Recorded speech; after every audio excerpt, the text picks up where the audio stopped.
Hello everyone.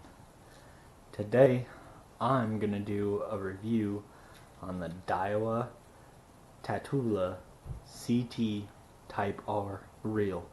Blech, that was a tongue twister.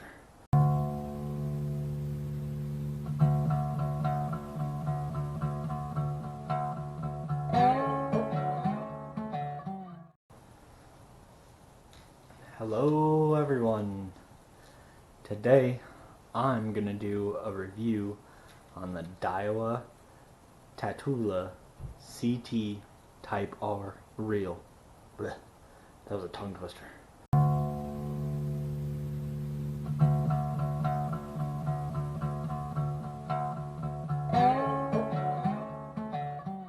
Alright, so the Daiwa Tatula CT Type R reel. Now, this reel was bought on a whim. I was actually fishing, and on the way home decided I'm going to stop by Sportsman's Warehouse. Need to buy some things, jig trailers and stuff like that. And of course had to look at the reels and the rods, like usual, because I have an addiction. So, but anyway, so I saw this one, and it's originally $180 is the retail, but right now it's on sale for $140. So I kind of checked it out and thought, that seems pretty cool. And I need another cranking reel anyway, since 13 sucks. My Origin C's have gone to crap.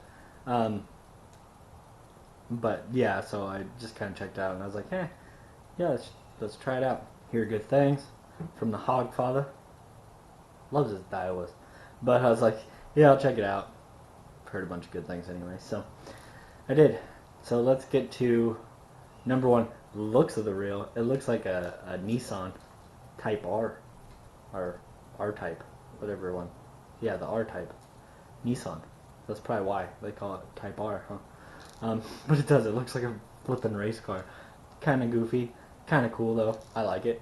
My favorite colors are red and black, like I mentioned, so I like it. But who really cares about looks anyway?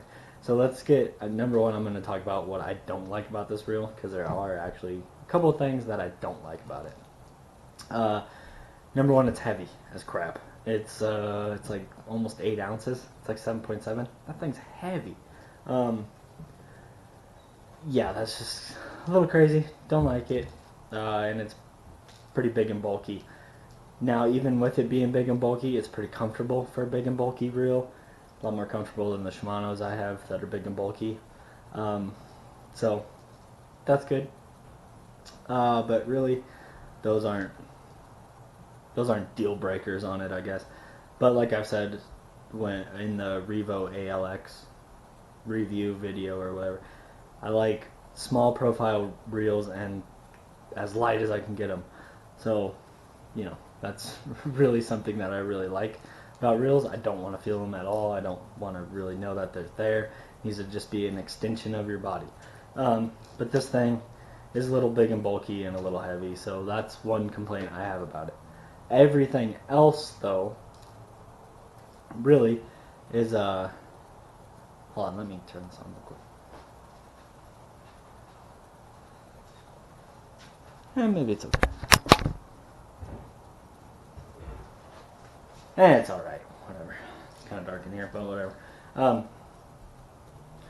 But everything else about this reel I actually really like. It's, now, casting distance, okay?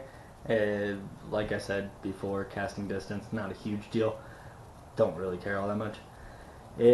Casting distance is awesome on it.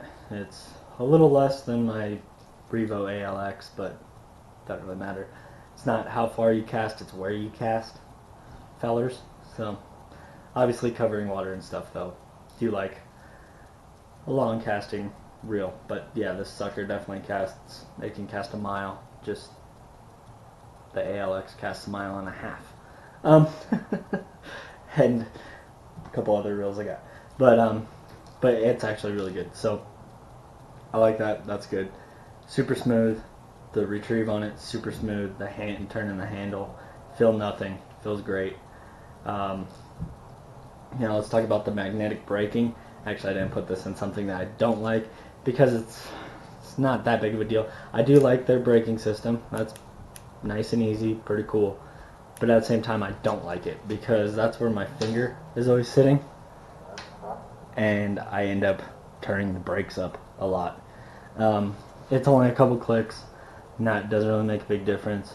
Usually tell anyway, so not a huge problem, but I don't like it all that much. It's in a bad spot, and it's really easy to turn, so it's just with your finger there. That just kind of is kind of annoying to me. But yeah, let's see. This freaking their guide. I forget what the heck they call their guide. That thing is pretty phenomenal. I think that is actually pretty cool. When I first looked at it, I was like, I'm not gonna like that. That thing's silly, whatever. But yeah, I think it actually does help with the casting distance and all that. Nice, smooth. You're reeling it back in. I don't know. It's pretty great. I've already said the things that I needed to say about it that I don't necessarily like, but in all honesty, the good outweighs the bad on this. And for 140, that's a pretty good deal. And it's nice, strong. Caught a couple fish on it. You guys have seen the couple fish I've caught on it. And drag has no problem. I've been getting good hookups, so everything's been good with it. The handles on it are actually super comfortable, and that's probably one of the things I really like about it. I really like beefier handles or knobs on the handle. You know, that's why I kind of like that ALX. That's why I like the Concept A and C so much. One of the reasons I liked them so much when I first got them is I like the big, beefier sort of handle. This one's not. They're pretty skinny width-wise. They're big the other way, but this way, you know, they're kind of skinny. But the material they're made out of is super comfortable. It's perfect material. Doesn't get slick when it's wet and all that fun stuff. But they're real comfortable anyway to have in your hand. Everything actually really seems great on this. This has a bigger spool too than the ALX, so I should have mentioned that. That will contribute to the bulkiness of the reel and the weight of the reel, and I know that, and I knew that going into it.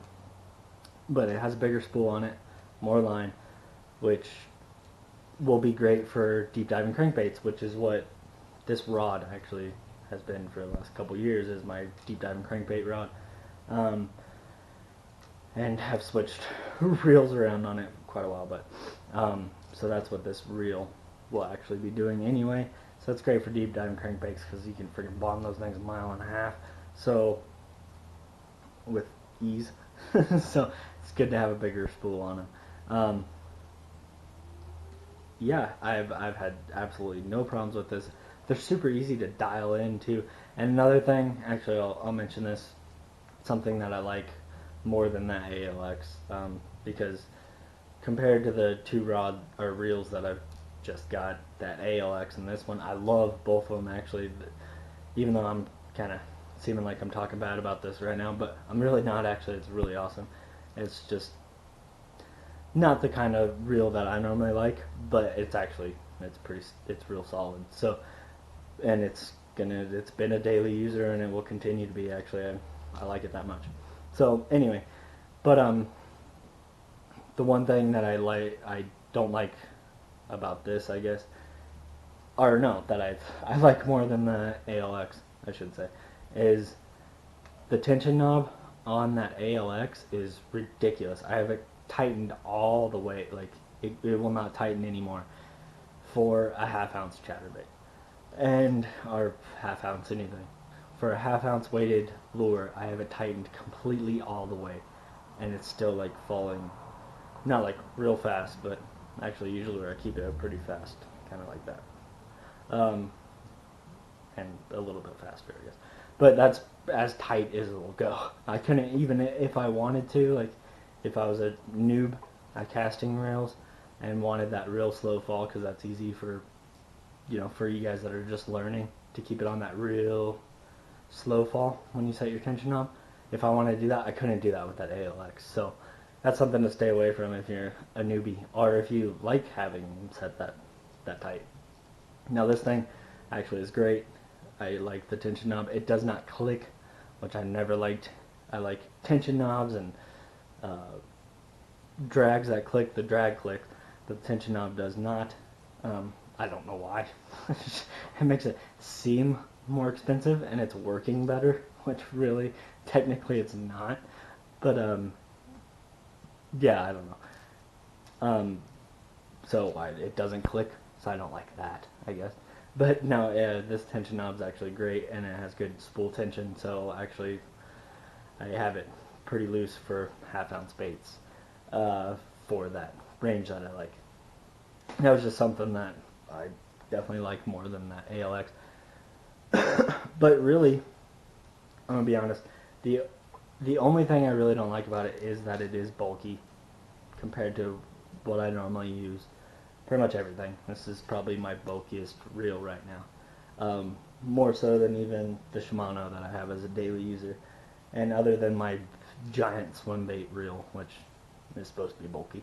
But so that's really the only thing. That and the weight on it, which go hand in hand, I don't like.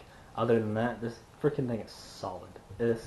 It seems tough as crap. I've been fishing it in slop a lot, just like the ALX and my Concept C. I've been kind of rolling everything around in that slop here lately because it's fall and starting to get all the weeds dying, get a lot of slop. But this one seems to like be staying the cleanest, and I've been using this almost as much as the ALX right now. Pretty much using them both hand in hand. All the stuff I throw in that Berkeley War Pig, which by the way, you should check that out. Lipless crankbait. They're kind of goofy colored. Like this is perch color and it kind of looks funky. The bluegill one looks extra funky. This is the first time I really used them was today, and just got a perch on them. You'll see that video. It was a kayak video. It'll be coming up in a couple videos. I'm a few videos behind, but you'll see that. But might not see the perch in there. I don't think I got it on camera, but a perch eating a perch, lipless. But anyway, but I threw that a lot today, as well as chatterbait and the swim jig and stuff and whatever. But yeah, in the slop and a lot of my other reels, you know, they start getting nasty and dirty. This one doesn't seem to be getting chunky or feel funky when I'm casting or anything like that. It's still as smooth as it was before I was fishing the slop. So that's a good sign. That's something that I like. That means this thing should hold up, and it's built like a freaking tank, really. For it being so bulky and everything, it feels solid and all that. So I think that's a great thing as well, that hopefully this thing will last forever, which is what I need. But yeah, that's pretty much it. That's just a quick review. A couple times fishing it, I really like it. Okay, let's give them a scale. All right, and we'll use some of the reels I have, I guess, right now. Okay, I'm looking at all my reels right now. All right, we'll go with that ALX since I just got it. That thing really is my favorite reel. I'm giving that a 10 out of 10. All right. This thing, as of right now, I'd probably give an 8 out of 10. It's, other than those little things, the weight and the bulkiness, I think this thing is solid. And also, like I said, it seems like it's going to last a lot longer than a lot of stuff. I don't know, it just seems a little more solid. It might not be, but definitely not something for someone on a budget too, because you don't want to freaking be spending tons of money on reels every flipping year. So yeah, that's pretty much it. Yeah, pretty much my second favorite reel now. I don't really have favorites. They all do their own job, but no, this thing is really solid. So that's pretty much it. Kind of a quick little review. Probably really not worth crap, to tell you the truth. Those are just the little things that I've noticed out of the couple times using it. but I really think they're pretty good. If Daiwa's stuff, because really looking at all of it, it all is really heavy. It's all like over 7 ounces. If they had some, except like the real freaking like $500 magnesium reel, I forgot the name of that one. But all their stuff is pretty bulky and heavy. If it wasn't for that, I'd probably really like Daiwa a lot, because this thing actually is doing real well. So yeah, that's pretty much it. They're on sale for $140 from $180 right now, probably because they're getting rid of these, I'm sure. They're being discontinued or whatnot. So they look cool. They look like a race car. No, they're actually pretty awesome. I'm not gonna be a Daiwa guy though. Sorry, Hogfather. It's just not gonna happen. But they're not bad reels at all. You could do a lot worse, like lose 13. 13 stuff was great. It just has no strength. Pisses me off. But you could do a lot worse than Daiwa for sure. I still like my Abus. And Shimano's are crap. See ya. Click on my logo in the upper left hand corner to subscribe. In the upper right hand corner is the last video I made. In the lower right hand corner there's a video I know you'll enjoy. And make sure to hit that like button down below as well.